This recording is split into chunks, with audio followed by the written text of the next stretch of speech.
Haji Bektash Wali is accepted as a saint in Turkey, but he was a Shia. Is it possible for anybody to become a saint or a wali while he does not believe in the Khilafat of Hazrat Abu Bakr, Hazrat Osman? Which saint is it? Haji Bektash Wali. Bakhtiar. Bektash. Bektash? Yes, Haji Bektash Wali. He was Shia, and he has a lot of accept followers. your claim, but I don't know how to pronounce it in a way that it's understandable elsewhere as well. I see. I don't know. Haji Bakhtash. Haji Bakhtash Wali. Bakhtashi Wali. Yeah. Haji Bakhtar. Al-Haj Bakhtashi Wali. Yes. Bakhtashi Wali. Yes. Now, you see, what they refer to as Shiites, Yes. the Shiite scholars, is a nondescript something in which they combine all the Imams right from the beginning to the end. So the first Shia should be Hazrat Imam Hassan and Hazrat Imam Hussain to follow him.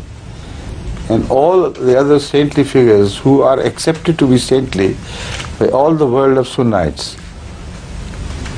they were Shias technically speaking, but they did not endorse the views of the Shiites of today.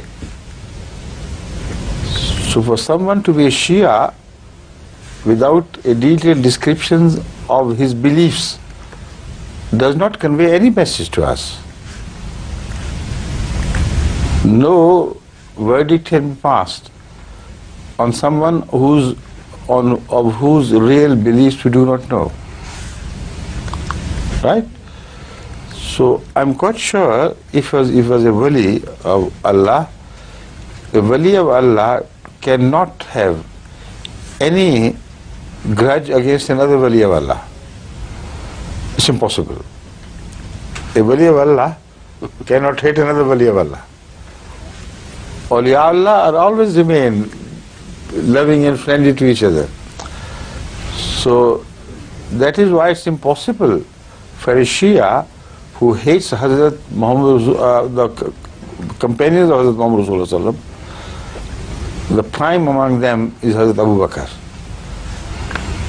And also Hazrat Usman, Hazrat Ali, Hazrat Umar, etc., etc. Not only Hazrat Usman and Umar and Abu Bakr. If you hate them, you most certainly hate awliya Allah. And how could you remain wali of Allah at the same time? So because the history is confused, because we do not know in reality what the doctrine of faith this wali possessed, so we can't give any fatwa on that. Okay? Right. You see, we know at the time of Hazrat Masih Islam, it happened that there were many great Muslim divines who were highly respected for their spiritual elevations. Hundreds of thousands of people believed in them to be awliya Allah. As such, they respected them and bowed to their spiritual authority. When Hazrat Masih claimed to be the promised Messiah, the ulama resented it so strongly that they launched a campaign of hatred against Masih Maud, and the plan included getting fatwas from great Muslim scholars and saints. So they started a campaign to go door to door to every important religious leader, particularly those who were held in high respect for their piety and for their closeness to God, because that way they thought the fatwa of the mullah would gain much greater importance. The mullah gives fatwa according to his knowledge, but a really godly man cannot give fatwa without his, any signs from Allah. So that was the reason they started a campaign for endorsing to their side the edict of the great, not ulama, but the saintly people. And we have many such examples where those saintly people refused point blank to side with them and to sign on the paper declaring Hazrat Islam to be a kafir and impostor outside the pale of Islam. Among them was Khaja غلام of Chachdan Sharif. He was a spiritual divine of very great following in Bahawalpur, in Dera Ghazi Khan, in Multan and elsewhere also. He was highly respected, and he was a man to whom Allah spoke, and his ilhamat and wahi are recorded by his deputies and his adherence to his not sect but to the group he created. So all his followers know that he was a godly man. God spoke to him, and they were waiting impatiently for him to join the ulama to declare Messenger of Islam non-Muslim or impostor. And when they went to him, he said, no. All that I can witness is that he is a man of God. All that I can witness is that what he is doing for the sake of Islam, none other could ever do. So how can I indict against such a man as he? So there were others as well. The great-grandfather, I think it was, of Peer Pagada of Sindh, who was also a great peer of wide influence in Sindh and also beyond Sindh up to Multan.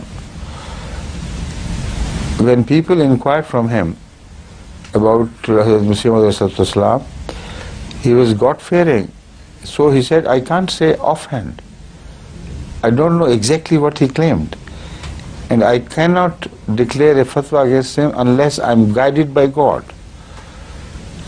So he decided to seek guidance from Allah by praying to him for many days and also by sending durood on Hazrat Rasulullah sallallahu alaihi wasallam repeatedly for thousands of times.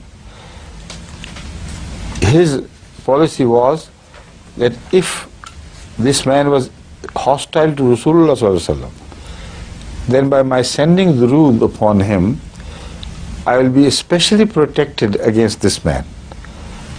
And God would let me know where he stood with relation to Muhammad sallallahu alaihi wasallam. And one morning, he was told by God that he was a true lover of Muhammad Rasulullah sallallahu alaihi wasallam.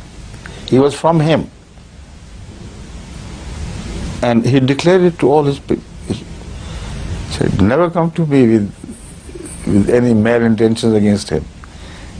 These are the words, but to this effect he warned everybody that God has told him that this is a servant of God, chosen by God, a lover of Muhammad Rasulullah sallallahu alaihi wasallam, and you should resist any temptation to call him bad names and so on and so forth.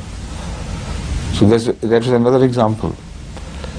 So there are others as well which occurred at the time of Messenger of Islam, which positively prove the point which I have just presented to you, that one wali of God, two wali of God cannot abuse another wali of God. Right? But the translation time is over. Time is over, so to begin with translation tomorrow inshallah. Right? قد انتهى الوقت المحدد لهذا البرنامج. سأقدم لحضراتكم إن شاء الله ترجمة ما قاله حضرة أمير المؤمنين في لقاء الغد إن شاء الله. شكرا على حسن المتابعة والسلام عليكم ورحمة الله وبركاته.